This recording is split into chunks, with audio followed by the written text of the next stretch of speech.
കുമളിയിലെ 5 വയസ്സുകാരൻ ഷഫീഖിനെ രണ്ടാനമ്മയും അച്ഛനും ചേർന്ന് ക്രൂരമായി പീഡിപ്പിച്ച കേസിൽ വിധി പറയുന്നത് ഈ മാസം 20-ലേക്ക് മാറ്റി.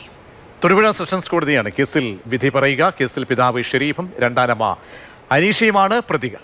ജയനസ് രാജു വിവരങ്ങളുമായി ചേരുകയാണ്. ജയൻ, എന്തുകൊണ്ടാണ് വിധി പറയുന്നത് മാറ്റിവെച്ചത്?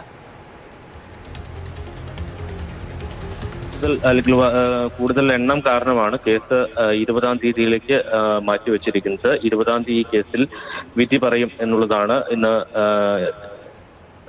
അഡീഷണൽ ജില്ലാ മജിസ്ട്രേറ്റ് വ്യക്തമാക്കിയിരിക്കുന്നത്. നമുക്ക് 2013 ഈ കേസിന് ആസ്പദമായ സംഭവം നടക്കുന്നത്. കുമളിക്ക് സമീപം ഒരു ഏലത്തോട്ടത്തിലെ ഒറ്റപ്പെട്ട വീട്ടിലാണ് ഈ കുട്ടി ക്രൂരമായിട്ടുള്ള മർദ്ദനത്തിന് ഇരയാകുന്നത്. അച്ഛനും രണ്ടാനമ്മയുമാണ് ഈ കേസിലെ 1ഉം 2ഉം പ്രതികൾ. ഇവരെ ബെയിലിലാണ്, ജാമ്യത്തിൽ കഴിയുകയാണ്. ഇതിനിടയിലാണ് ഈ കേസിൽ വാദം പൂർത്തിയായത്.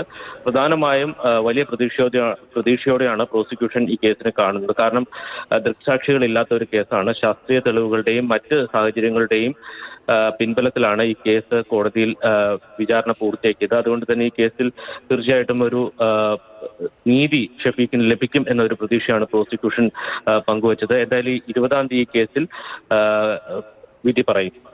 മാധു ജയനാണ് വിവരങ്ങൾ നൽകിയത്. 5 വയസ്സുകാരനെ ക്രൂരമായി പീഡിപ്പിച്ച സംഭവത്തിൽ വിധി പറയുന്നത് മാറ്റിവെച്ചിരിക്കുകയാണ്.